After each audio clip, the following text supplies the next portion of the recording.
మీరు ఎప్పుడైనా dragon fruit ice cream try చేశారా? లేదా డ్రాగన్ ఫ్రూట్ చప్పగా ఉంది తినాలనిపించట్లేదా? అయితే మీరు ఈ ఐస్ క్రీమ్ ట్రై చేయాల్సిందే. డ్రాగన్ ఫ్రూట్ని ఇలా మ్యాష్ చేసి క్రష్ చేసి ఒక 200 గ్రామ్స్ అమూల్ విప్పింగ్ క్రీమ్ తీసుకొని ఇలా బ్లెండర్తో విప్ చేయండి. ఆ తర్వాత అమూల్ మిఠాయి మిల్క్ అంటే కండెన్స్ మిల్క్ కూడా యాడ్ చేసి విప్ చేయండి. అలా ఒక 1 మినిట్ అయిన తర్వాత డ్రాగన్ ఫ్రూట్ పల్ప్ని వేసి అది కూడా ఇలా 15 మినిట్స్ విప్ చేయండి. విప్పింగ్ క్రీమ్ ఒక 5 మినిట్స్ విప్ చేస్తే కానీ ఈ కన్సిస్టెన్సీ రాదు, అది గుర్తుపెట్టుకోండి.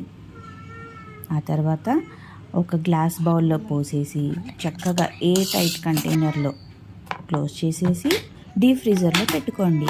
అలా ఓవర్ నైట్ ఉంచితే చాలా బాగా వస్తుంది. అంతే, yummy yummy dragon fruit ice cream ready. ఎలా ఉందో టేస్ట్ చేసి చూద్దామా?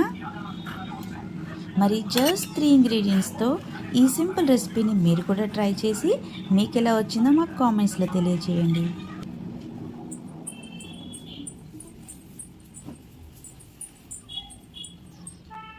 Here is purple colour dragon fruit ice cream.